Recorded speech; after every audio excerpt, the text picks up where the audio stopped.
शाल्व चेदी नरेश शिशुपाल का सबसे प्रिय मित्र था। जब कृष्ण ने राजसूय यज्ञ में शिशुपाल का वध किया, तब शाल्व क्रोध से भर उठा। उसने प्रतिज्ञा ली कि वह द्वारका को नष्ट करके अपने मित्र की मृत्यु का बदला लेगा। अपने संकल्प को पूरा करने के लिए शाल्व ने कठोर तपस्या की और भगवान शिव को प्रसन्न किया। शिवजी ने उसे सौभ नाम का एक अद्भुत उड़ने वाला मायावी विमान प्रदान किया। वह विमान कभी दिखाई देता तो कभी अचानक अदृश्य हो जाता। उसकी गति और मायावी शक्तियों के कारण कोई भी योद्धा उसे आसानी से रोक नहीं सकता था।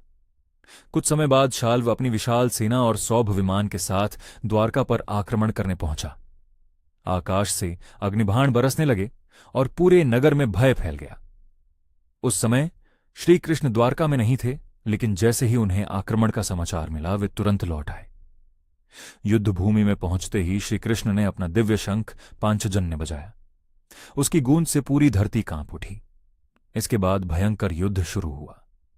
शाल्व अपनी मायावी शक्तियों से बार बार भ्रम पैदा करता।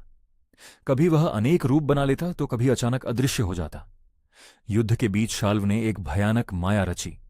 उसने श्रीकृष्ण को ऐसा दृश्य दिखाया मानो उनके पिता वसुदेव को बंदी बनाकर मार दिया गया हो। एक क्षण के लिए सब स्तब्ध रह गए, लेकिन श्रीकृष्ण तुरंत समझ गए कि यह केवल छल और माया है। इसके बाद श्रीकृष्ण ने क्रोध में अपने तीव्र बाणों से सौभ विमान पर प्रहार किया। उनके दिव्य अस्त्रों के सामने वह मायावी किला टूटने लगा। कुछ ही क्षणों में सौभ विमान आकाश से गिर पड़ा और शाल्व घायल होकर भूमि पर आ गिरा। तभी श्रीकृष्ण ने अपना दिव्य सुदर्शन चक्र चलाया।